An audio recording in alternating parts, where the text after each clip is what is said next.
World War II saw a mix of excellent and poor equipment designs, shaping soldiers' experiences. Today, we're focusing on 5 items that U.S. soldiers loved thanks to their outstanding designs. Some of these items are well known, while others might be unfamiliar, but all deserve recognition. Let's dive into the first item, probably the most recognizable on the list. These jump boots are the most iconic piece of footwear in U.S. military history. Alongside new tactics, the Army developed specialized equipment for the unique needs of paratroopers. By the time paratroopers were deployed in combat, their gear was distinct from regular troops. Paratroopers needed specialized boots to ensure they could perform their tasks effectively. These jump boots resembled the standard Type II service shoes, but extended much higher. The increased height provided better ankle support, crucial for rough parachute landings. Soldiers appreciated this extra support while marching or navigating difficult terrain. Leggings, also known as gaiters, were canvas cuffs meant to keep debris out of shoes. These leggings were tightened with hooks and laces, but could snag on gear during jumps. The risk of snagging during a jump was a valid concern for paratroopers. Most soldiers weren't fond of leggings, so removing them was an added bonus of the jump boots. Paratroopers loved these boots, not just for their functionality, but also for their uniqueness. These soldiers were part of America's elite fighting force, receiving special training. These paratroopers felt special. They were at the forefront of military innovation. While others wore standard low boots and leggings, paratroopers stood out. When paratroopers entered a room, their boots immediately caught everyone's attention. These boots were more than just footwear. They represented pride and identity. In summary, paratrooper boots were cherished for their design and the spirit they embodied. They were special, and they were incredibly proud of that. Due to the boots' exceptional design and the unique identity they afforded paratroopers, troops were quite unhappy when these boots were replaced by the M1943 combat boot in 1944. Even though the new boots were quicker to put on and take off due to the buckles, most paratroopers viewed them as a downgrade from their beloved jump boots. These new boots lacked the same ankle support as the jump boots. But worst of all, they were being issued to regular infantrymen. How could these special paratroopers take pride in their boots when any average soldier could wear them? One supply sergeant in the 82nd Airborne Division wrote about the new boots. He said, "The combat boots are too cold and do not give us any support around our ankles." Many troops held on to their old jump boots, continuing to wear them instead of the new combat boots, or keeping them in reserve to avoid wearing out in battle, allowing continued use with their dress uniforms.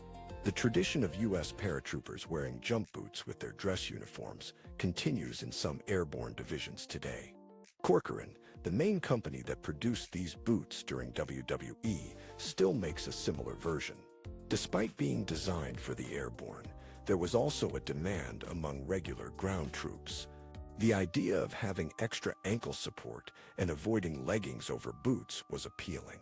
Some U.S. soldiers in Italy began taking their service shoes to local cobblers, who added material to the tops to make them resemble jump boots.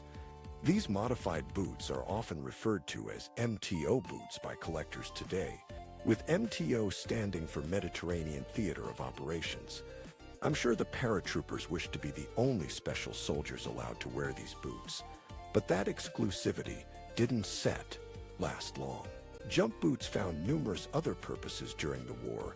Certain troops in the Navy beach battalions, Navy combat demolitions units, and engineer special brigades, as well as Army Rangers, were issued jump boots leading up to D-Day. These boots aided their specialized roles in the operation.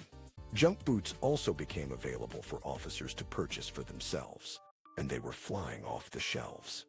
The officer in charge of the 582nd Quartermaster Sales Company store stated, "The demand for paratroop boots is strong and is increasing," he said, because frontline officers observed several new pairs being worn by officers in rear installations.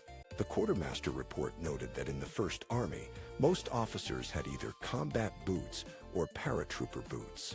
These boots weren't just for the boys. Female nurses seemed especially fond of the paratrooper boots. This was probably because their alternative footwear option wasn't very good. The quartermaster report also mentioned the 97th Field Hospital nurses expressed a desire for paratroop or combat boots. They found the current field shoe inadequate for field use as it didn't keep out water.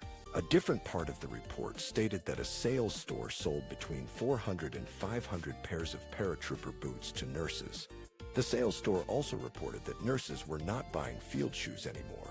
Paratrooper boots were issued in some unique circumstances as well. An article from the 90th Infantry Division Preservation Group mentioned that in 1942, the Army declared certain individuals unfit for leggings. The soldiers lacked the mental acuity and motor skills to use leggings. This meant they were issued substitute footwear because they couldn't figure out the leggings. Even though jump boots were used heavily outside airborne divisions, it was still risky. Just because the Army allowed other soldiers to wear jump boots doesn't mean paratroopers were okay with it. These boots were an extremely well-designed piece of equipment with larger-than-life status among soldiers. Not only are they an iconic piece of military history, but they influenced many other boot designs. Some of those designs are still in use on battlefields today. After all, you don't see many modern soldiers running around in canvas leggings, do you? This next item was appreciated for very different reasons, yet soldiers loved it just as much. The GI pocket stove, or M1941 stove, was a small gasoline-powered stove used in World War II, and it was considered a luxury on the front lines. It's hard to overstate the importance of a hot meal to soldiers living on the line. The stove also allowed soldiers to cook in small groups on the front lines. Troops often combined bits from everyone's rations with locally sourced ingredients. I would choose a meal like that over a cold sea ration any day. For troops living on the line for extended periods, meals like that were a morale booster. The stove's role wasn't just limited to cooking. Here's what a quartermaster report said about the stove's use in the 3rd Armored Division. This stove is not only used for cooking, but also for heating water for shaving. It's also used for washing clothing, taking sponge baths, and providing heat in small tents. When living outside in winter, few things could improve life like the warm flame of a pocket stove. Many utility items were often left behind when soldiers moved to the front lines, but not these stoves. Soldiers loved these stoves far too much to leave them behind. Another quartermaster report noted the stove's versatility for combat troops. One-burner stoves were rarely discarded by troops heading to the line. They were either taken into combat or left on vehicles. It was common for some units to store stoves on vehicles, waiting for lulls in action. Soldiers would access the stoves to cook their meals during those lulls. Though portable, soldiers traveled very light, making it tough to carry a stove in a firefight. Here's what a quartermaster report said about the stoves used in the 29th. They were lightweight, and utility cups were used for cooking. While some simple carrier strap would be desirable, the demand for stoves was immense. Most soldiers said, "Go get us the stoves and we'll carry them." It's easy to see why soldiers loved having a heat source on the front lines. But don't be misled into thinking they would have loved just any heat source. They loved this stove in particular because of its great design. Designed by a company known for camping stoves, it was called the Coleman 520. The stoves were extremely reliable, durable, and compact. They had fold-out feet, enhancing their stability and usability. Overall, these stoves made a significant impact on soldiers' daily lives. Pot holders ensured stability during use, and these stoves ran on regular gasoline. Gasoline was typically easy for troops to obtain during the war. I previously mentioned the metal case doubling as a cooking pot, and it's worth repeating. During the war, quartermasters considered replacing stoves with ration heating tablets, but soldiers were unhappy. The stove simply outperformed any ration heating tablet available. Even German heating tablets, considered superior by many U.S. troops, couldn't compare. After the war, Coleman introduced a similar camping stove called the Model 530. The main complaint from soldiers was simply that they couldn't get enough stoves. Here's a quartermaster report excerpt about the need for more stoves.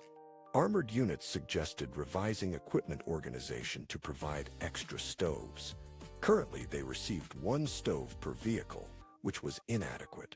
The 4th and 6th Armored Divisions found they had to eat by tank crews and half-track groups.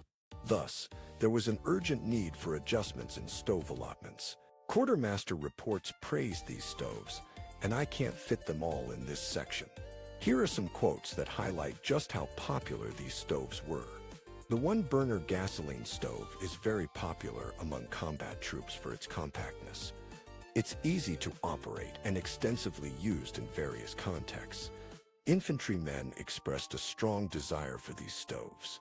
The one-burner stove is among the best items issued by the Quartermaster Corps. This stove was crucial for troops on the front lines, yet it remains underappreciated. I was thrilled to see it make a cameo in Band of Brothers. Look at the little guy go.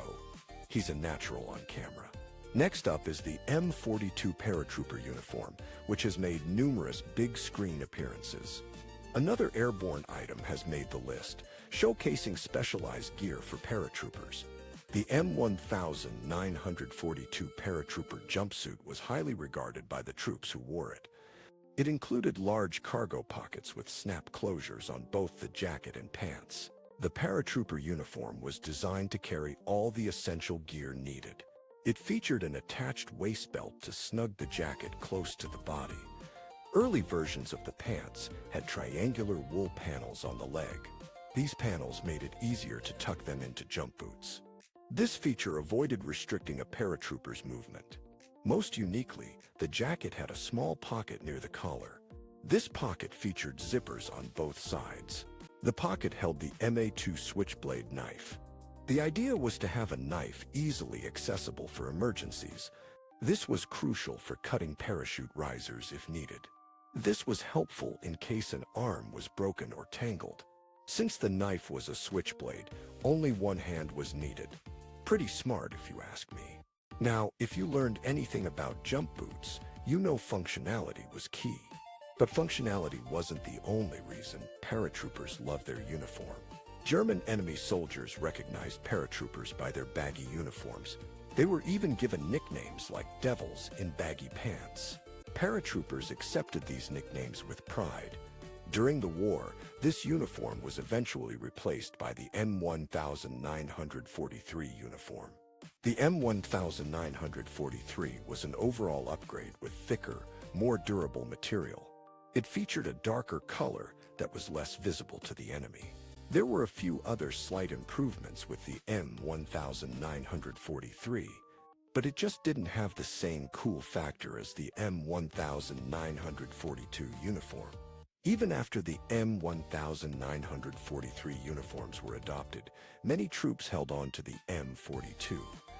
You could see the M42 in use throughout the end of the war. WWII airborne veterans typically wore the classic M42 jump jacket. This jacket became part of their identity during the war. Even though many made use of the M1943 uniform, it shows how much those troops loved this iconic piece of airborne history. Despite its popularity, the uniform did have some flaws worth mentioning. This isn't surprising since we know it was replaced during the war. The biggest flaw was its twill material. While comfortable and lightweight, it didn't withstand paratrooper use. The material was known to tear at the elbows and knees. At times, the pockets would fail during jumps when stuffed with equipment. To address these issues, parachute riggers modified the uniforms, reinforcing them with thick canvas. They added this material to the elbows and knees, reinforcing pockets to prevent tearing. Additionally, they added ties to the pants for securing cargo pockets while moving. Some paratroopers had further modifications, like extra pockets for additional storage. These reinforced M42 uniforms were the pinnacle of functionality, famously worn on D-Day. The most significant takeaway from the M42 uniform was the need for more pocket space. Uniform designers recognized that paratroopers needed large pockets for equipment. A quartermaster from the 80th Infantry Division noted this need when discussing combat uniforms. He suggested a one-piece combat uniform with a zippered front and paratroop-style pockets. He also proposed that it be both waterproof and windproof for enhanced protection. These large pockets were later incorporated into the M43 jacket for all troops. This upgrade was significant for infantry troops who previously used the M41 jacket. The M41 jacket only had two small pockets without closures, limiting functionality. It wasn't just the pocket size that was innovative. The arrangement made access easier. Similar pocket layouts were later used in U.S. military uniforms, like Vietnam-era jungle fatigues. Even modern U.S. Army uniform jackets feature slanted breast pockets, similar to the MA-42. The next item isn't as recognizable or iconic as the M42 jump uniform. In fact, there's a chance you've never heard of them, but soldiers were thrilled. Next up are shoe packs and overshoes, two different items accomplishing the same goal. Both types of boots were designed to keep soldiers' feet warm and dry in winter. Overshoes are designed to go over your shoes, often called arctics or galoshes. You could wear them over service shoes, jump boots, or any issued footwear. Having cold, wet feet in the field was not just uncomfortable. It was dangerous. Cold, wet feet could lead to serious health issues and hinder troop effectiveness. During the war, soldiers faced severe conditions that led to frostbite and trench foot. The standard leather boots simply weren't sufficient to protect their feet from the elements. Overshoes provided a solution, warming soldiers' feet and keeping out snow and mud. They acted as an additional layer between the foot and the cold ground. There were two different types of overshoes used in cold weather. One type was made of rubber, while the other had a felt-like material for the upper. Both types featured a series of buckles to secure them on top of a soldier's boots. In general, the rubber type was preferred over the cloth type. A quartermaster report noted the preference of the 10th Infantry Division. This regiment used 5-buckle rubber overshoes in Iceland for 2 years. They preferred these rubber overshoes over the cloth variety. Another section of the report discussed the 318th Infantry Regiment. They reported receiving both rubber and cloth types of overshoes. The men expressed a clear preference for the rubber overshoes. Rubber overshoes were also less tiring as they picked up less mud. They absorbed no water, making them a practical choice for soldiers. Some troops noted the cloth type wasn't as durable as the rubber. The buckles on leggings would wear holes in the cloth overshoes over time. The rubber type, while less breathable, was a better choice for keeping water out. Soldiers appreciated having these overshoes readily available for protection. However, strapping another pair of boots on top could feel clunky and awkward. It became common practice in certain units to remove them before an attack. An officer in the 5th Infantry Division commented on their performance. He stated that performance to date has been very satisfactory. Commanding officers had their men remove overshoes for mobility and security. Other troops chose to wear them at all times for protection against the cold. Fortunately, the overshoes could be removed quickly when needed. Soldiers already had other boots on underneath, allowing for quick mobility. The biggest issue was finding the correct sizes for the overshoes. Many groups reported not receiving enough large-size overshoes. Different variations and manufacturers used inconsistent sizing, complicating matters. Some troops had to wear the overshoes without any boots underneath. Overshoes were a crucial part of soldiers' gear, but not all troops had them. The high demand for overshoes reflects their vital role on the front line. An officer from the 30th Infantry Division noted the effectiveness of overshoes. Every soldier with trench foot was asked about the absence of overshoes. By the war's later days, troops received a different type of waterproof boot. These new boots, called shoe packs, were standalone and worn without overshoes. Their construction is similar to modern duck boots, offering better mobility. A quartermaster report indicated that 75% of the 7th Army had shoe packs. Most infantrymen preferred shoe packs over other cold weather gear. One officer highlighted the significant impact of shoe packs on frostbite cases. Before the shoe packs, there were 120 cases of frostbite in just 3 days. After their issue, only 4 cases of frostbite occurred in 2 days. The shoe pack was a vital winter boot, also used in the Korean War. However, shoe packs had their downsides, including poor breathability. Some soldiers complained about sweaty feet and discomfort while moving.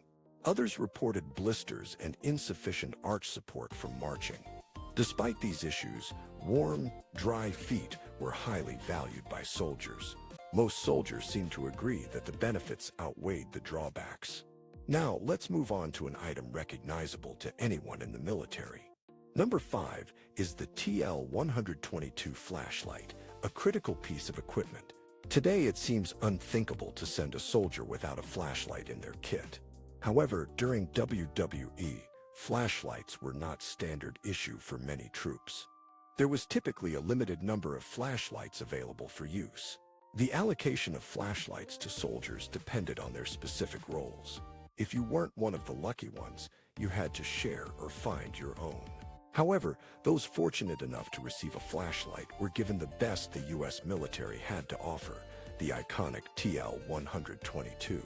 This flashlight was the first issued by the U.S. Army that matched our modern understanding of what a flashlight should be. Several versions of this design were used during the war, starting with the TL-122A, made of brass. Next came the plastic TL-122B, followed by the TL-122C, which was similar but used improved materials. Later in the war, the TL-122D was introduced, but it's unclear how much use these received before the war ended. The D model featured a base plate designed to store colored lens filters, along with a new lens cap. Adapters were introduced to retrofit older models with colored lens filters, but these appeared late in the war. As a result, colored lenses were likely rare until after World War II. They also had easily replaceable batteries and bulbs, with an extra bulb stored in the base plate.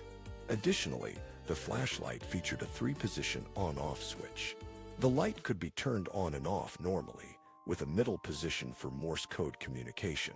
We take for granted having a reliable light source with a switch, but it was revolutionary at that time. For soldiers, having a light source that fit in their pocket was invaluable. It's clear why soldiers were eager to get their hands on these essential tools. The design underwent refinements with each new model, improving usability and functionality. Some earlier models, like the TL-122, had minor drawbacks, such as a bad odor from the plastic. Despite these issues, the angle head flashlight concept proved to be enduring. This new model introduced slight improvements, enhancing the flashlight's overall performance. Even today, the U.S. military continues to use advanced flashlights, building on this legacy. Many designs have stood the test of time, like the TL-122 flashlights from WWII. These angle head flashlights have an impressive legacy, reflecting their great design. I wonder how soldiers today view these flashlights. Perhaps they seem a bit outdated. Back in WWII, these flashlights represented cutting-edge technology for soldiers. Over 80 years have passed since those historic moments, yet the design endures. People often praise WWII German designs, but how many troops use them now? That's an interesting thought, right? Well, guys, that's all 5 items. If you haven't seen my other videos about gear soldiers loved and hated in WWII, head over to my page and check those out. If you enjoyed this video and learned something, please consider supporting my work on Patreon. You can find the link in the description. I'll see you all in the next one.